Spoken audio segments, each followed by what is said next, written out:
Hey there, everybody. Hope you're having a fantastic day. I'm Robert here with the Hustle Nation. We're all about gaining some financial independence so that work becomes a choice and not a have to. It is amazing when you get into the position of having what we call the beep money or beep you money. And hey, I don't have to put up with your attitude. I'm out. I'm done. There's been a lot of times that I was putting up with really bad bosses, and there's an old saying about people quit bosses, they don't quit companies, and there's so much truth in that.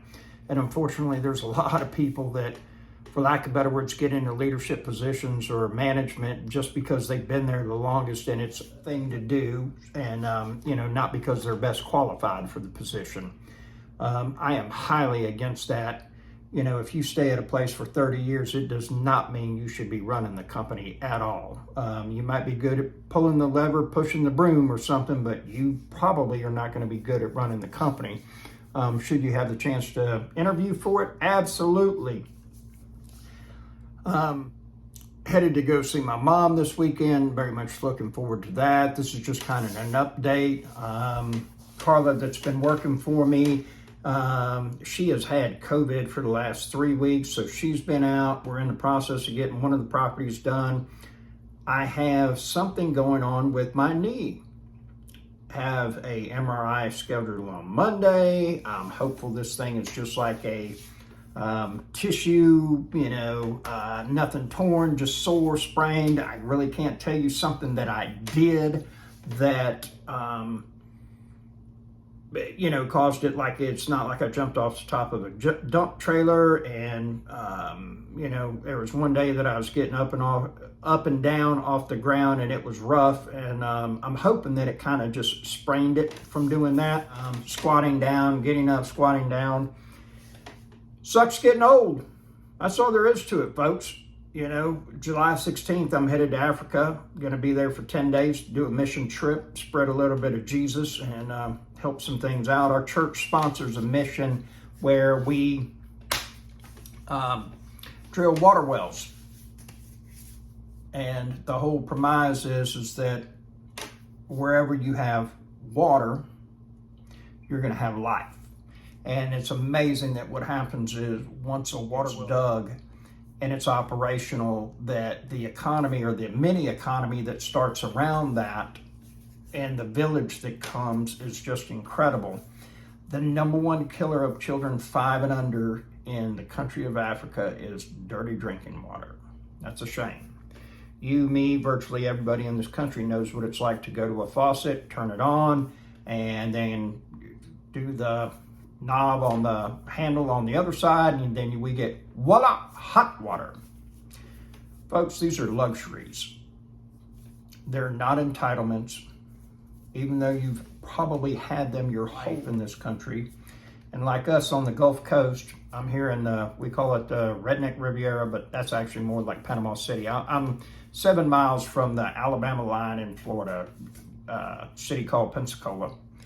And periodically, we have hurricanes. And when that happens, power is usually shut down for anywhere from 4 days to, I've had it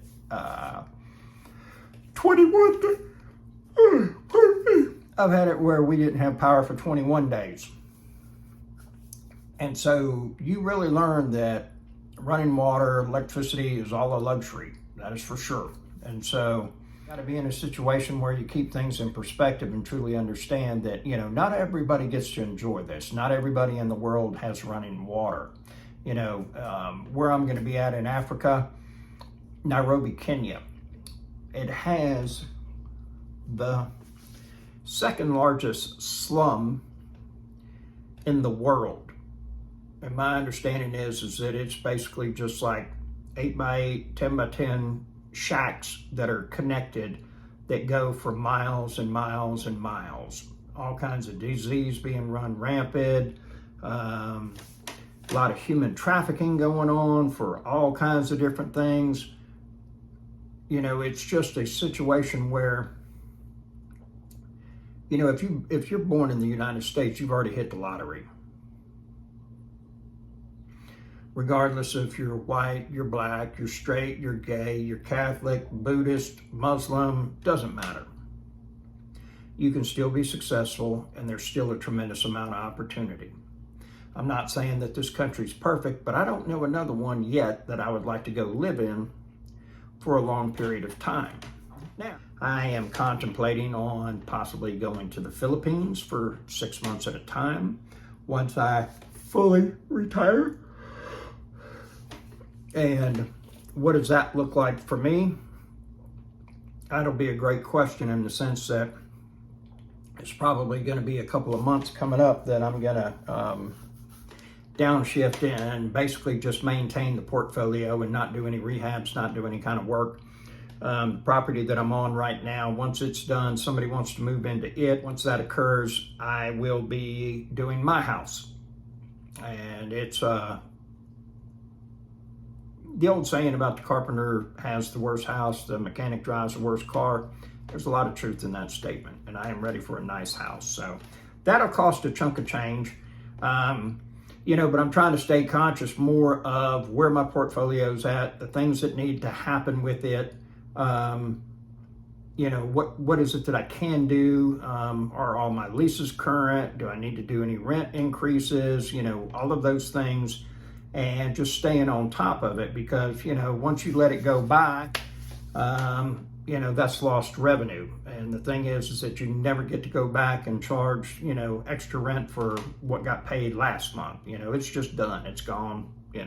That ain't happening. So it's a matter of being diligent with the being a good steward of the blessing that you have and taking care of it. And it's our job to run businesses efficiently. I know some landlords are like, oh man, I got a good tenant and everything. I don't want to go up on the rent. I don't want to risk losing them. I get it. Really, I do. I think it is absolutely 100% incorrect not to have some type of rent increase every year. Even if it's just $25, you need to set that precedence that, hey, this will happen. The other thing is that when you have tenants and you're not charging them market rate on rents, then it's like feeding cats and then moving. Those cats are unable to fend for themselves because they've never been forced to gather food because somebody always provided it. Well, now nobody's providing it, so there you go. And that's exactly what ends up happening is that, somebody will be like, at the same rent for 10 years and then the house gets sold and then, the new landlord wants to go up $500 a month. Oh, hey, oh my God, I can't believe they're doing that to me and everything. It's just wrong. Well, what was wrong is you didn't keep educating yourself on what the market condition was and that you didn't buy a house so that you don't have to worry about that kind of thing. And you didn't position yourself to that when somebody does buy the house and does charge market rate, that you're going to have to go up. So that's, basically in the nutshell. And I am looking forward to a couple of days off up in the mountains in North Carolina, see my mom, have a good time, and have yourself a wonderful day.